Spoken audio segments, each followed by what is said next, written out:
hirap. Hanggang kailan ba tatagal yung buhay ko? May mga time na namamanhid yung dito sa liig ko hanggang sa may braso. Inahabol ko yung paghinga ko. Lalo na yung parang ako lang yung hindi sa pinagdadaanan ko. Lagi ako nananalangin sa Panginoon na sana meron pang paraan.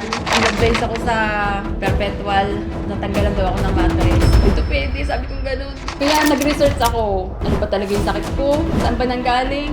Ano ba yung pinagmulan? Hanggang sa...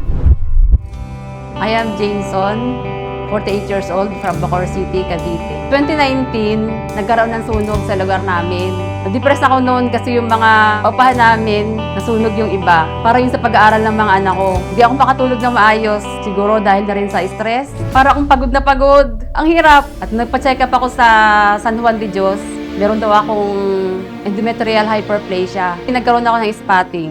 In-advise ako na magpa-raspa. At doon ko naranasan yung hirap, mabenat sa raspa. Every 3 months, pumupunta ako sa San Juan de Dios para magpa-inject ng progesterone. Tumataas po pala yung estrogen ko para daw pong mabalance. Pinaka-maintenance ko na daw yun para hindi bumalik yung aking spotting. Nung time na dumating yung pandemic, doon talaga ako nahirapan kasi hindi na ako nakabalik para magpa-inject. Nakaka-nervyos, ang daming namamatay, nakakatakot. That time, sobrang dami ko nang nararamdaman. Tapos dumating yung time na nagkaroon na naman ako ng spotting. Kahit pandemic, nagpa-check up ako. Ang hirap lumabas. Para kang may sakit na nakakahawa. Pabalik-balik ako ng ospital, puro laboratory, na wala namang nangyayari. Hanggang sa diagnose ako na meron daw akong Hashimoto's thyroiditis, isang autoimmune disease na sobrang lalo nagpa-nervyo sa akin. Para nagkakaroon po pala siya ng hormonal imbalance. Lalo ako natakot para sa sarili ko. Niisip ko kung hanggang kailan ba tatagal yung buhay ko.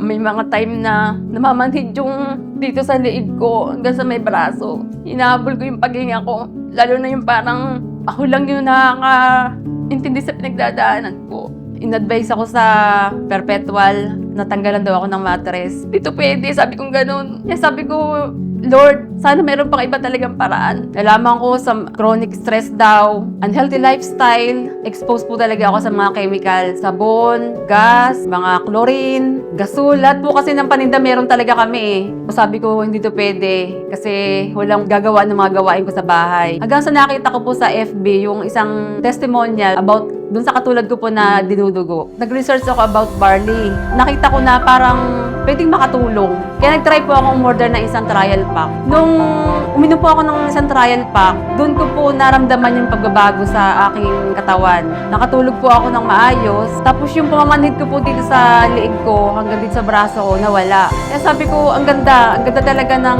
pakiramdam ko. Try ko kaya na ituloy-tuloy. Baka sakaling pati yung spotting ko ay mawala. Sobrang naniwala talaga ako kasi nakaramdam po ako ng pagbabago. So inayos ko po yung diet ko. Nagpapaaraw po ako sa umaga. Nag-jogging po ako.